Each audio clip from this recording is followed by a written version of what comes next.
اللہ تبارک و تعالیٰ نے اس امت کو خیر امت کے لقب سے ملقب فرمایا ہے کہ سب سے بہتر یہ امت ہے، اور اس امت کی شان بھی اللہ تبارک و تعالیٰ نے خود بیان فرمائی ہے، اور پھر اس کا سبب بھی اللہ تعالیٰ نے بیان فرمایا کہ یہ امت بہتر کیوں ہے۔ یہ اس وجہ سے بہتری اس کو قرار دیا ہے کہ یہ اچھائی لوگوں کے درمیان پھیلاتی ہے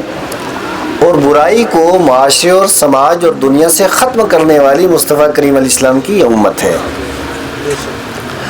حضرات گرامی قدر، نبی مکرم صلی اللہ علیہ وسلم کے 23 سالہ مکی زندگی دعوت و تبلیغ کی اور 10 سالہ مدنی زندگی مکمل طور پہ آپ پڑھیں، اور یہ مکمل 23 سال تک آقا کریم علیہ الصلوۃ والسلام کا یہی کام رہا کہ دنیا سے برائیوں کو ختم کیا جائے اور دنیا کے اندر اچھائیوں کو پھیلایا جائے۔ اس راستے کے اندر یہ کوئی معمولی کام نہیں ہے، یہ دنیا کے اندر اچھائی کو پھیلانا اور برائی کو منع کرنا یہ کوئی معمولی کام نہیں ہے۔ اب اس کے اندر قربانیوں کی ضرورت ہوتی ہے۔ کوئی بھی برا آدمی برائی کو چھوڑنے کے لیے تیار نہیں۔ برے آدمی کی نظر میں برائی دنیا کی سب سے بڑی اچھائی ہوتی ہے۔ ایک انسان بدکار ہے، وہ بدکاری کو اپنی زندگی کی معراج سمجھتا ہے۔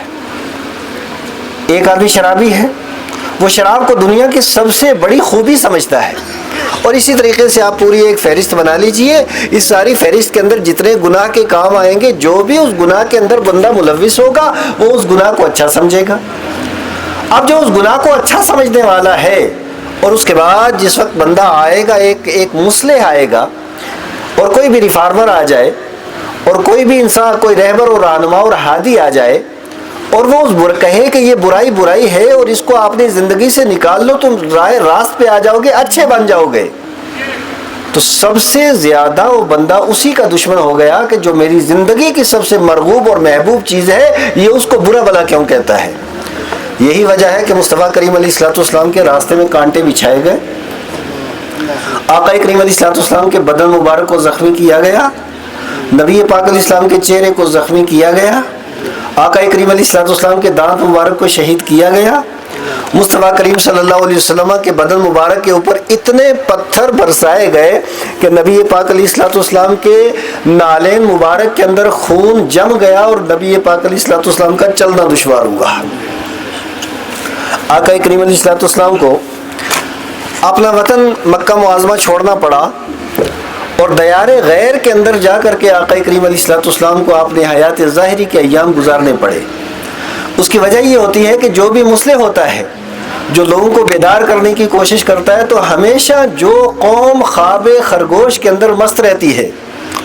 وہ اذان دینے والے کی ہمیشہ دشمن ہوتی ہے۔ جو آرام طلب روحیں ہوتی ہیں وہ بیدار کرنے والے کی سب سے بڑی دشمن ہوتی ہیں کہ کیوں یہ ہمارے آرام کو، ہمارے چین کو، ہمارے سکون کو، ہماری زندگی سے کیوں چھین رہا ہے۔ میٹھا کھانے میں بڑا مزہ آتا ہے،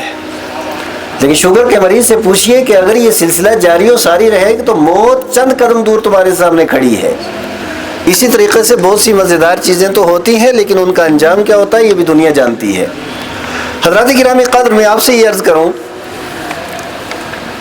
ہم اور آپ مسلمان ہیں، ہمیں اگر قوم اور ملت کو یکجا کرنا ہے اور اس کی اصلاح کرنی ہے، اس کے لیے قربانیوں کی ضرورت ہے۔ قربانی کیسے؟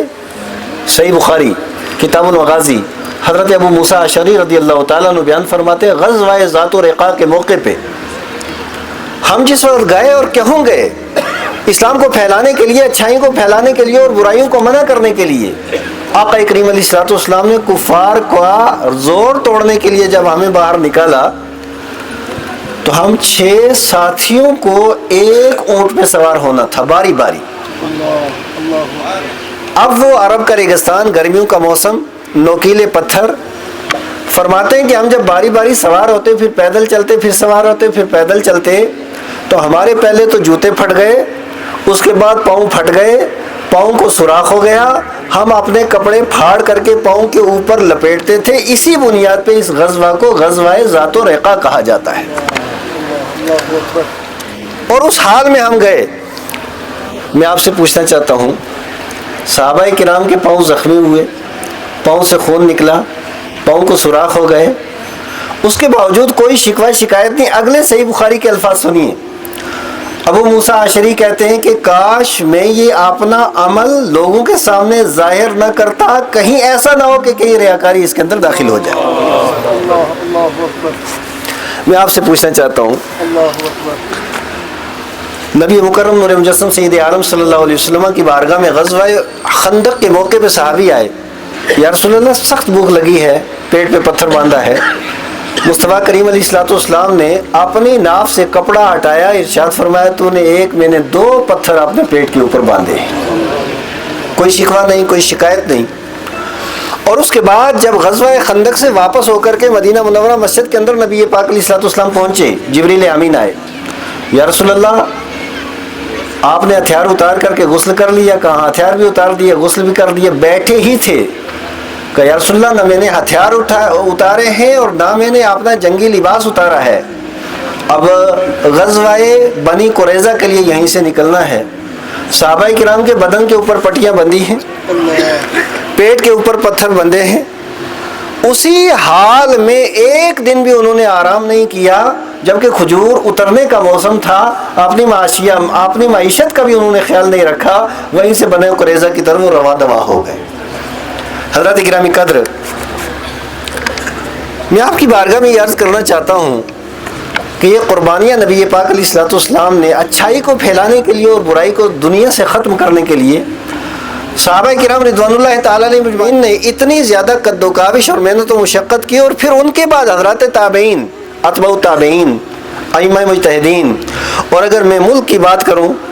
تو یہاں ہندوستان کے اندر یہ دارالاسلام تھا، اسلامی حکومت ایک لمبے عرصے تک یہاں پہ رہی ہے، مسلمانوں کی حکومت رہی ہے۔ اور اس کے بعد یہاں جس وقت انگریز آئے تو ان انگریزوں کو یہاں سے ان کو جڑ سے اکھاڑ کر کے پھینکنے کے لیے جن اساتین امت، جن علماء و قائدین نے اپنی زندگی کا سب کچھ قربان کیا، ان میں ایک نام حضرت علامہ فضل حق خیر آبادی رحمۃ اللہ تعالی علیہ کا ہے۔ صدر و صدور تھے، کریکٹر بھی کئی علاقوں کے اندر وہ رہ چکے تھے، اس زمانے کے بڑے بڑے عہدوں کے اوپر فائز تھے، لیکن اس کے باوجود جس وقت انہیں جزیرہ انڈومان بھیجا گیا اور انگریزوں نے ایک تاریک کمرے کے اندر انہیں بند کر دیا، اور اس وقت بھی انہیں یہ کہتے تھے کہ آپ معافی مانگ لیں آپ کو واپس بھیج دیا جائے گا، تو آپ نے ارشاد فرمایا کہ میں حق کی راہ کے اندر اپنی جان تو دے سکتا ہوں، لیکن حق سے اپنا منہ نہیں موڑ سکتا ہوں۔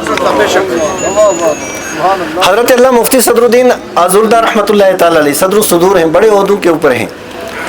اس زمانے کے اندر 1857 میں ان کے کتب خانے کے اندر جو کتابیں تھیں ان کی مالیت 3 لاکھ روپے تھی۔ سارے کا سارا کتب خانہ انگریزوں نے ضبط کر لیا تھا، اور ساری پراپرٹی اور ساری جائیداد انہوں نے ضبط کر لی تھی، لیکن اس کے باوجود بھی حق کے راستے کے اوپر ہی اسی طرح رواں دواں رہے اور قائم و دائم رہے۔ حضرت گرامی وقار، ایک عظیم ترین 14ویں صدی کی شخصیت مجدد اعظم اعلیٰ حضرت امام محمد رضا فاضل بریلوی رضی اللہ تعالیٰ عنہ، اعلیٰ حضرت 8 گاؤں کے مالک تھے، نواب خاندان کے تھے، اس کے باوجود رات کو صرف 2.5 گھنٹے سوتے تھے، باقی سارے کا سارا قلم چلانے میں اور امت کو بیدار کرنے میں انہوں نے گزارا ہے۔